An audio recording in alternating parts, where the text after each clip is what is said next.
Hello, viewers. It's been a while since I've been back, but I found a face just in time for Halloween. So let's start out with something to ease you into the mood. Shall we say, a nice pumpkin story.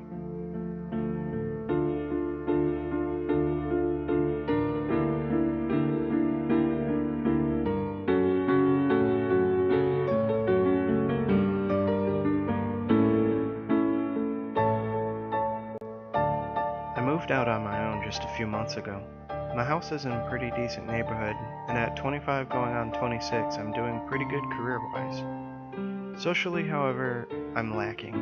I mean, yes, I had friends back where I used to live, but after high school and college, everyone just kind of went their separate ways, which is understandable. Being a high-functioning autistic, it's kind of hard for me to meet new people, especially when your autism makes even picking up a phone to call your parents seem like a chore. I did manage to take one friend with me, my best friend and roommate, Nix. She's the cutest black cat I've ever seen, and my dad found her for me about 15 years ago when she was just a kitten. We lived together in this two-story house for about 2 or 3 months. It was the night before Halloween, and I was carving a pumpkin for our jack-o'-lantern. This would be my first Halloween alone, but my parents were coming up for my birthday on the 2nd of November. I was pretty congested. It was bad enough that I called out of work, which I don't often do. Still, I wanted to be a nice guy and try to give out candy. Hell, I just needed to socialize a little bit. Who knew, maybe one of the neighbors would be a nice lady at my age. I shrugged cynically, knowing my luck even if there were, I'd hardly talk to these people. I finished my jack-o'-lantern while listening to some gothic music to set the mood, all while sniffling and trying to pop my ears. I had made a career out of my artistic skills, luckily. This did not apply to jack-o'-lanterns, though, sadly. The finished product of my pumpkin carving, which broke both carving knives and took a serrated kitchen knife to finish, looked like a disfigured demon with a facial tic. I was both amused and slightly disturbed at what my clumsy hands had created, but still satisfied enough to keep it. The next night went pretty well, save for my now congested throat and chest and sinus pressure. I received plenty of reactions to my jack-o'-lantern, ranging from laughs to slight recoils in terror. As the evening went by, the trick-or-treaters became even more disturbed. At the end of the night, I found out why. I looked at the pumpkin, and what had started out looking like an abomination had shriveled into something that literally looked like a twisted skull. I coughed and chuckled, feeling somewhat sympathetic towards it. I felt like I wanted to shrivel up too. I woke up probably about noon that next day, feeling worse than the last night. I was dizzy as hell, I couldn't breathe, and I was almost completely deaf. My ears rang and felt as if they would explode. I didn't want to get up, I had no reason to. But I did anyway. I at least wanted to check the mail, or get something to eat and maybe take some decongestant. As I stumbled downstairs and shuffled outside in my robe and slippers to get the mail, I noticed that my pumpkin had vanished. I had already planned on throwing it out anyway, but I was still mildly surprised that it was just gone. Someone must have stolen it either last night or this morning. I didn't care. I'm sick, and they did me a favor either way. I went inside with the mail and thought very little of it. I had myself a bowl of chicken noodle soup and Coke as I took my meds, then shuffled upstairs to lie in bed and watch TV in my room. As crappy as I felt, I didn't want to do anything else. I woke up at 8:36 by what my clock told me. My TV still playing. I felt even more so dead to the world and could barely lift my head. When I finally managed to do so, I saw Nix curled up at my feet. It was such a precious sight, and with my hoarse voice I said, "Hi, Nixie." She didn't respond. She must have been fast asleep. I reached to pet her when I felt her body, stiff and cold. Again, she didn't move. Oh God, she was dead. My best friend of 15 years died beside me while I slept. My hand shook, and I immediately began to weep. I wept continuously, my head feeling full and unable to really hear my own sobs through my clogged ears. Even worse, my sobs were interrupted by worsening coughing fits. How could this happen to me? And on the day before my birthday, no less. I sobbed and coughed bitterly when the irony hit me that my birthday was known as the Hispanic Day of the Dead. Happy birthday to me. Fuck my life. Around midnight, I finally stood up, although teetering, and took my cat's lifeless body downstairs and got a shovel out of my garage. I went to the backyard and dug a hole next to my room window.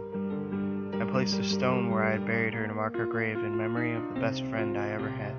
As I dizzily walked back to my house in a mix of soft sobs, sniffles, and coughs, I thought about how this is probably a sign that I need to get out and socialize more. Fuck my autism. My dad's right, I need friends. My thoughts were interrupted when I got to the top of my front porch and noticed the pumpkin that was sitting there in the darkness. I almost mistook it for the jack-o'-lantern I thought had been taken. When I got closer, I noticed the light inside was red, almost like an LED was inside it, and the pumpkin was as black as night. Its face, the cat's face, was carved into this black pumpkin. What psychopath would do this to me? Was I being mocked? Who the hell was watching me to know that I had just buried my black cat and made a fucking effigy of her in a pumpkin? I screamed in a mixture of rage and grief as I hurled the pumpkin into the street in front of my house, smashing it to pieces and watching the red light disperse. I then stumbled inside, feeling even sicker than before. I woke up 3 hours later face down on the couch. By this I mean my face was literally in the seat of the couch and the rest of me was on the floor. I must have collapsed in a mixture of grief, confusion, and anger and sickness. I attempted to stand up and walk, but after making it to my recliner I collapsed again. At this point I was so dead to the world that I couldn't hear at all. The cold mixed with the hollowed out feeling of losing Nix made it almost impossible to feel anything. I wanted to go to sleep forever, knowing that it was probably stupid of me, and feeling the inability to actually go to sleep, I decided to see what was on TV. I picked up the remote for the downstairs TV and clicked it. I clicked the remote again. The hell, I thought out loud? I saw the LED on the remote come on. Why wasn't the TV coming on? Don't tell me it's dead too. I just bought the damn thing. For the first time today, I felt something other than grief, and strangely I welcomed it.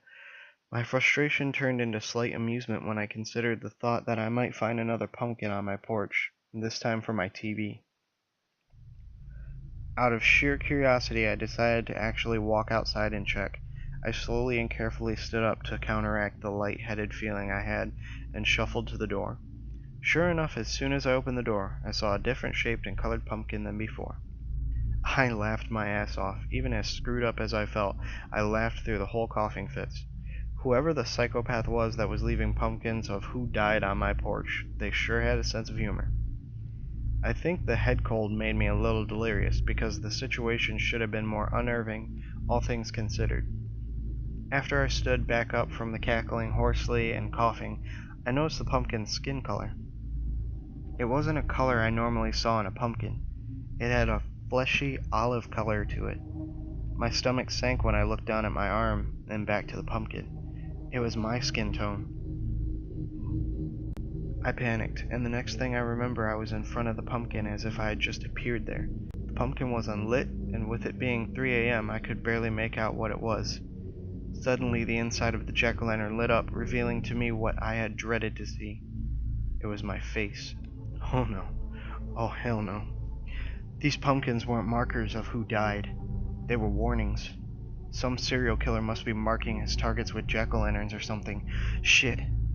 Panicking, I bolted inside, more like floated, actually, as dizzy as I felt. I started upstairs to my bedroom to get my ninja sword from out under my pillow. This asshole wasn't going to take me out without a fight. As I got about halfway up the stairs, realization hit me. If this jack-o'-lantern killer had killed Nix, how did he make it look like she died of natural causes? I got my answer as I rounded the corner and entered my bedroom. I saw Nix curled up on my bed as I found her earlier, as if I hadn't buried her, lying next to my limp body. I can't tell if I was horrified or stunned at the surreal nature of what I had just seen, but out of reflex I gasped. This sent me into a coughing fit worse than the previous ones. I coughed as if my lungs were trying to come up, my head pounded as I whooped and hacked, and I collapsed to the floor as my vision blurred, and then it narrowed.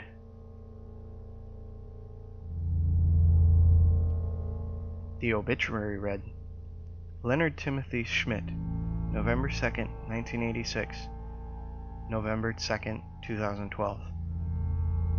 After 2 agonizing days of being bedridden with temperatures above 100 degrees, Leonard succumbed at 3:30 a.m. on his 26th birthday. His father and mother, who had come to visit him, found him lifeless in his bed that morning. He was lying with his beloved feline, Nix. Forensics concluded that after 15 long years, she died of old age, curled up next to her best friend merely hours prior.